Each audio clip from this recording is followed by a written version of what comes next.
Chegamos então ao final do nosso estudo, não sei se é por alegria ou por tristeza, né?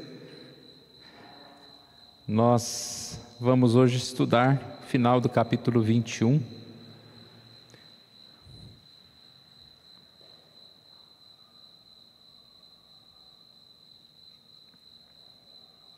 João, capítulo 21.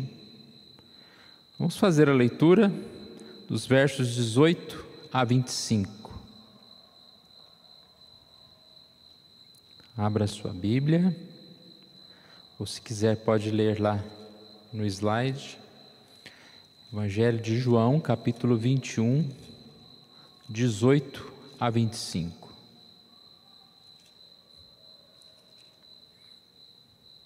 Vamos também ler a uma só voz.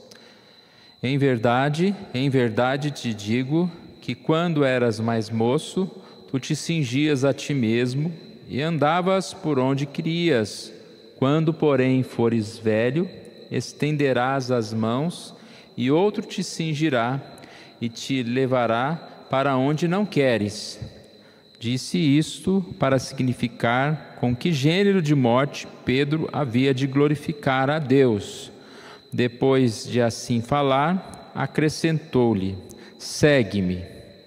Então, Pedro, voltando-se, viu que também o ia seguindo o discípulo a quem Jesus amava, o qual na ceia se reclinara sobre o peito de Jesus, e perguntara: Senhor, quem é o traidor?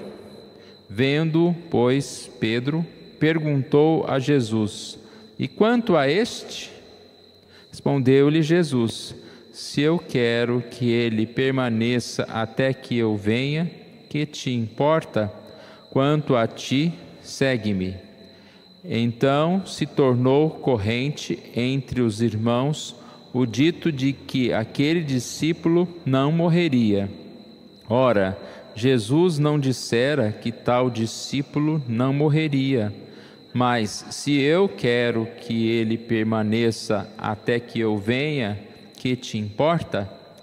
Este é o discípulo que dá testemunho a respeito destas coisas e que as escreveu, e sabemos que o seu testemunho é verdadeiro.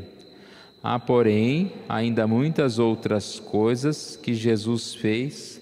Se todas elas fossem relatadas, uma por uma, creio eu que nem no mundo inteiro caberiam os livros que seriam escritos.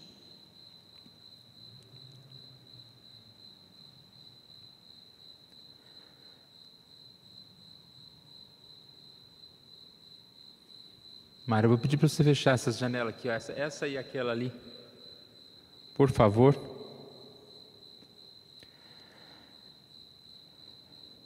Na semana passada nós estudamos o capítulo 21, do verso 1 até o 17, né? Que hoje é de 18 a 25.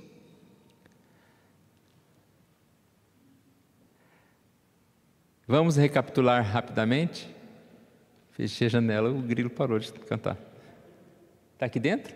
Ah, tá, por isso que está forte. Então você fica ali batendo o pé, Mário, né? Na semana passada nós começamos o capítulo 21 e nós vimos os versos de 1 a 17. Primeiro esses tópicos aqui, a pobreza e a diferença de caráter dos primeiros discípulos, evidências abundantes da ressurreição de Cristo. A pobreza, aqui é a ideia de que os discípulos de Cristo, depois da morte de Jesus, eles voltaram a fazer o que faziam anteriormente. Eles voltaram a pescar, voltaram a ter a sua vida normal. E a aplicação prática desse tópico é que nada pode explicar a expansão do cristianismo exceto a intervenção divina. Ou seja, o Evangelho se expande no mundo através de homens simples, como estes pescadores, Então nós sabemos que o poder não está na pessoa em si, mas em Deus usar essas pessoas para o seu reino. A palavra "a diferença de caráter" está relacionada à questão de termos Pedro e João tomando uma atitude diferente. Eles encontram Jesus, eles estavam no barco, e lá diz que João fala: "Ó, ali o Senhor", e Pedro logo resolve pular na água e chega logo à frente deles, né? E nós percebemos aqui esta diferença entre os dois. E sempre falamos que comportamentos diferentes não significam mudanças, de caráter da pessoa em si, né?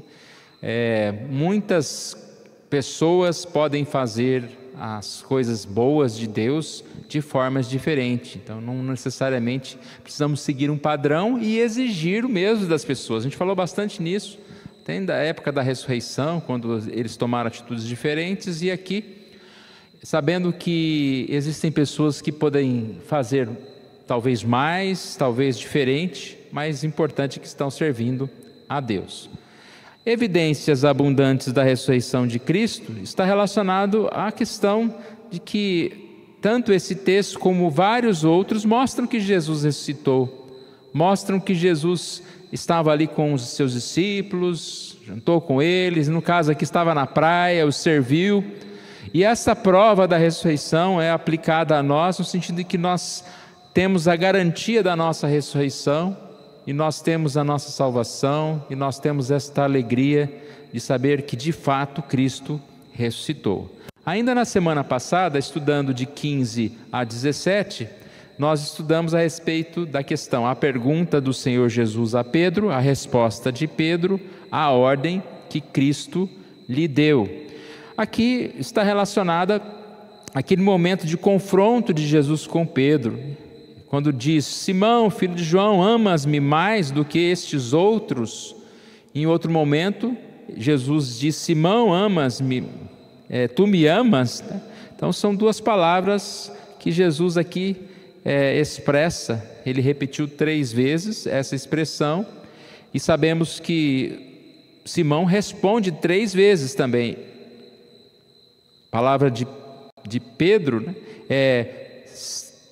"Tu sabes que te amo", e em um momento ele diz: "Tu sabes todas as coisas, tu sabes que te amo". E a grande aplicação que a gente vê aqui é no sentido de que Pedro, ele exatamente reconheceu de forma integral o que é ser um seguidor de Jesus. Num primeiro momento ele fala, né, lá que sim, embora todos te abandone, ainda que todos se escandalize, eu jamais te abandonarei. E agora a resposta dele, como nós vimos na semana passada, ela é uma resposta que, embora falasse "eu te amo", no sentido de que eu tenho amor por você, mas ele não usou a mesma expressão de amor incondicional, porque quem de nós pode falar isso, né? Nós só podemos garantir que Deus é por nós, e não que nós somos por Deus. E aí quando ele se humilha, é que ele recebe esse "apacenta as minhas ovelhas", e assim segue adiante. Então a gente veio até esse ponto aqui, e nós vamos terminar agora de 18 a 25. São vários tópicos aqui. Estão procurando grilo aí? Pode deixar, nós já acostumamos já. São vários tópicos aqui num só, que vamos estudar nesse momento. O futuro dos crentes, conhecido de antemão por Cristo. A morte do crente glorifica a Deus.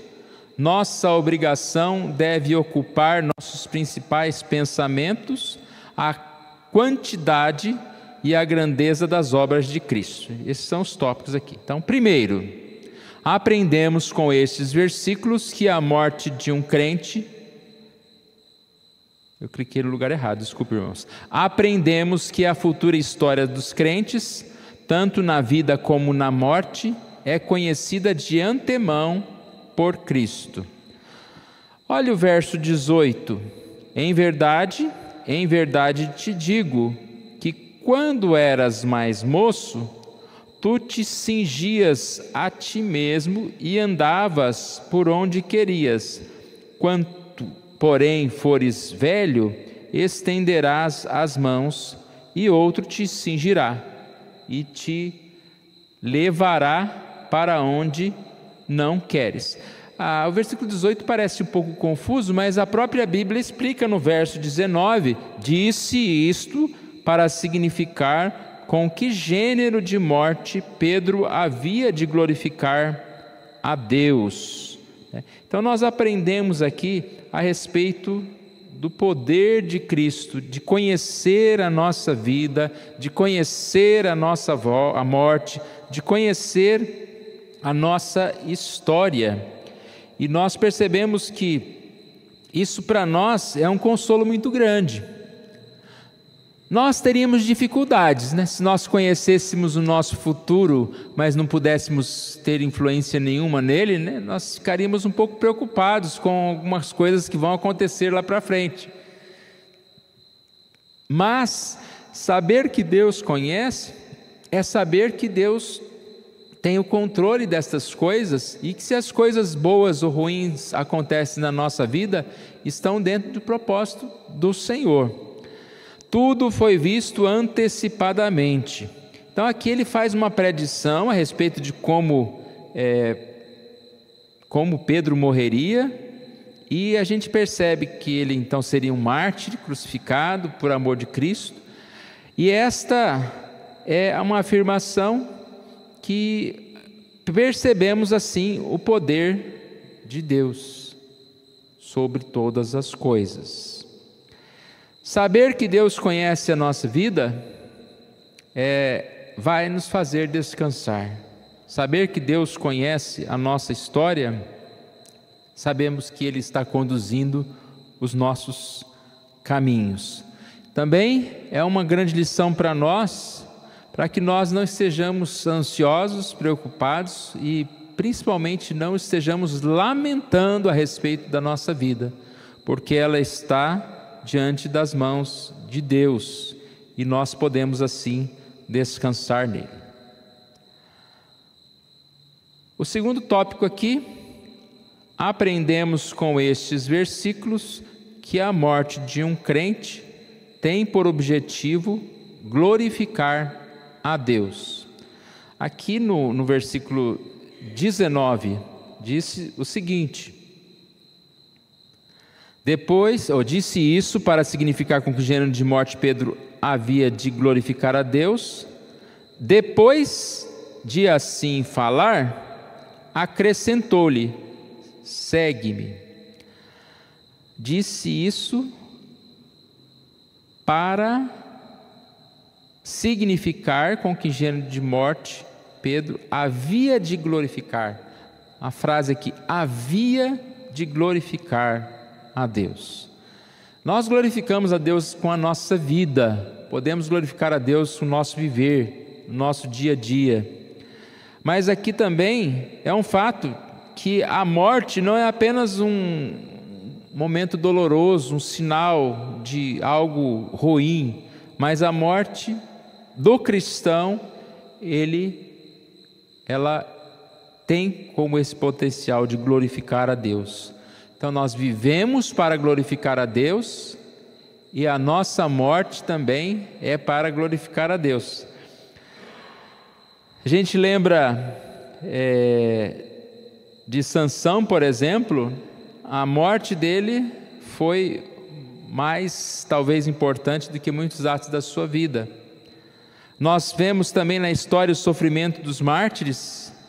Eles fizeram talvez muitas pregações, mas nada mais do que o testemunho deles em morrer por Cristo foi algo que glorificou a Deus. Talvez as pessoas não vão lembrar do sermão, que eles fizeram, mas vão lembrar da entrega que eles tiveram para com Cristo. E como nós podemos glorificar a Cristo com a nossa morte? estando preparados para a sua chegada, né? Isso é uma forma de glorificar a Cristo, já sempre estar preparado, sempre estar em alerta. Nós sabemos que não morre só a pessoa que está de idade, né, avançada idade. De um momento para o outro, qualquer um de nós pode morrer. Então nós precisamos estar sempre preparados. Podemos também glorificar a Deus em nossa morte, suportando com paciência as aflições da vida, como diz lá o Salmo 23:4, ainda que eu ande pelo vale da sombra da morte, não temerei mal algum. É uma atitude de alguém que glorifica a Deus, mesmo mediante as dificuldades que vai enfrentar. Também glorificamos a Deus testificando aos outros o conforto e o amparo que nós encontramos na graça de Cristo. É quando muitos estão passando por dificuldades ou por enfermidades e glorificam a Deus e reagem de forma confortadora, é um exemplo para outros que também passam por dificuldades e talvez estão amedrontados. Então nós glorificamos a Deus nas dificuldades que nós vivemos.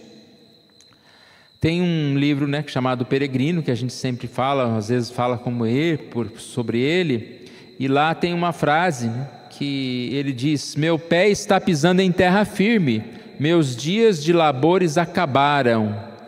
A afirmação dele é que ele quase que viviam como se atravessando um rio para ir para a terra firme, e aí ele glorifica a Deus. Então este é um fator muito importante para nós, glorificamos a Deus na vida e na morte. Também, aqui em terceiro lugar, nós aprendemos nesses versículos que antes de nos preocuparmos com a condição espiritual dos outros, devemos pensar a respeito da nossa própria condição. Olha o verso 22. Respondeu-lhe Jesus: se eu quero que ele permaneça até que eu venha, que te importa? Quanto a ti, segue-me. O fato aqui é que Pedro, o verso 20, Pedro voltando-se, ou seja, ele parece que ele olhou para trás, ele olhou e viu João. E aí Jesus tinha acabado de falar da vida dele: você vai ter esse tipo de morte, né? E aí parece que ele perguntou: mas e como será, João? Ficou curioso. E aí Jesus deu uma resposta dura para ele, né? No sentido assim, não é da sua conta. Olha o verso 22, diz: se eu quero que ele permaneça até que eu venha, que te importa? Quanto a ti, segue-me. Então nós percebemos aqui que Jesus basicamente está dizendo: você deve preocupar-se com a sua vida, você deve preocupar-se com a sua família, com as suas coisas, e não se atentar, não se preocupar tanto com as outras coisas. Então nós percebemos aqui que a ideia é que nós devemos examinar nosso próprio coração e buscar cuidar da nossa vida. Muitas vezes nós estamos interessados, né, no que os outros estão fazendo, em dar palpite na questão da vida dos outros, mas não preocupamos com a nossa própria vida. Ou talvez nós preocupamos demais com os outros, no sentido até de ajudar o outro, não só de criticar, mas cuidamos do outro e não cuidamos de nós mesmos. Então nós precisamos, como servos de Deus, sempre estar cuidando de nós mesmos. A verdadeira religião, ela realmente se demonstra nesse cuidado pessoal. Não estamos aqui dizendo: cada um por si, você não deve se preocupar, você não pode ajudar ninguém. Claro que não. Mas aqui está dizendo que nós precisamos, em primeiro lugar, cuidar de nós mesmos, das nossas vidas, né? E não se preocupar tanto em cuidar de outras coisas. Não podemos esquecer deste cuidado pessoal, né? E já cuidar da gente já é difícil, né? É algo que nós temos assim, com certeza, com grande dificuldade. Por último aqui, aprendemos nestes versículos a quantidade e a grandeza das obras do Senhor Jesus durante seu ministério terreno. Ao verso 25, quando diz: há, porém, ainda muitas outras coisas que Jesus fez. Se todas elas fossem relatadas uma por uma, creio eu que nem no mundo inteiro caberiam os livros que seriam escritos. É uma expressão que nós cremos que a ideia aqui não é ideia literal, né? No sentido de que os livros todos. É o comentarista aqui que nós estamos estudando, ele fala que a ideia aqui é no sentido espiritual, no sentido de que as obras do Senhor, elas estariam além, ou seja, essa palavra que não caberiam nos livros, elas estariam além do nosso próprio conhecimento, do nosso próprio entendimento. A ideia que nós temos é que a palavra foi escrita conforme ela deveria ser escrita. O que deveria ser revelado para nós foi revelado. Também João está terminando o livro, é como se ele estivesse falando: olha, eu tinha muito mais coisas a falar, muitas experiências que eu tive com Jesus, mas eu preciso resumir essas coisas. Agora, por um lado, se você for realmente analisar as obras de Cristo, a explicação, o conteúdo, poderiam realmente escrever-se muitos livros, como existem hoje. Você pega um livro como o livro de João aqui, que tem 21 versículos, você vai encontrar vários comentários bíblicos lá de 500 páginas, 400 páginas, falando a respeito daquilo. E assim, claro, que se a gente pegar para estudar a Bíblia e estudar a vida de Jesus, dá para se escrever muitos livros com o que a gente sabe. Imagina com o que a gente nem sabe, com aquilo que a gente não viveu, como esses apóstolos, como esses irmãos viveram. Então, aqui a gente chega a essa conclusão, podendo dizer que nos traz um sentimento de humildade e de gratidão. A humildade, porque sabemos que nós somos pequenos, não capazes de compreender todas as coisas, mas gratidão pelos tesouros do Evangelho que são mostrados a nós, aquilo que nós realmente podemos aprender, podemos crescer, podemos entender na palavra de Deus. E a gente percebe, né, como a palavra de Deus sempre traz para nós grandes significados, grandes coisas, para que nós possamos assim aprender nelas, né? Nós estudamos durante muitas semanas este Evangelho de João, e se a gente começar de novo lá no capítulo 1, eu tenho certeza que a gente vai novamente aprender muitas coisas, porque a palavra de Deus sempre tem muito a nos acrescentar. Bom, que irmãos, que esse estudo seja para nós algo que venha trazer assim crescimento, e nós temos a alegria de poder ter esses estudos todos salvos, né? No sentido de estão gravados lá no YouTube. Existe uma playlist chamada João, e você vai lá encontrar todas as mensagens de João que estão aqui, né? Teve um dia que cortou alguma partezinha, mas a gente repetiu na outra semana, e nós temos então esse estudo, que é para nós. Mas com certeza o mais importante, a gente tem a Bíblia, que a gente pode voltar a ler a cada momento. O Evangelho de João é muito especial, ele traz algumas diferenças em relação aos demais evangelhos, alguns detalhes importantes, e assim sirva para nós. Cristo é aquele que veio e entregou a sua vida. Ele veio, foi perseguido no lugar de ser recebido, mas Cristo também, apesar de tudo isso, triunfou, e a sua mensagem chegou àqueles que era para chegar. E graças a Deus nós estamos entre esses que recebem a mensagem de Jesus, que recebem a salvação. Vamos ficar em pé, nós vamos orar, depois nós vamos cantar o hino número 159, mas já vamos ficando em pé, fazendo esta oração e terminamos com o hino. Pai querido, nós agradecemos a Ti, ó Deus, pelo privilégio que o Senhor nos dá, ó Deus, de podermos estudar a Tua Palavra.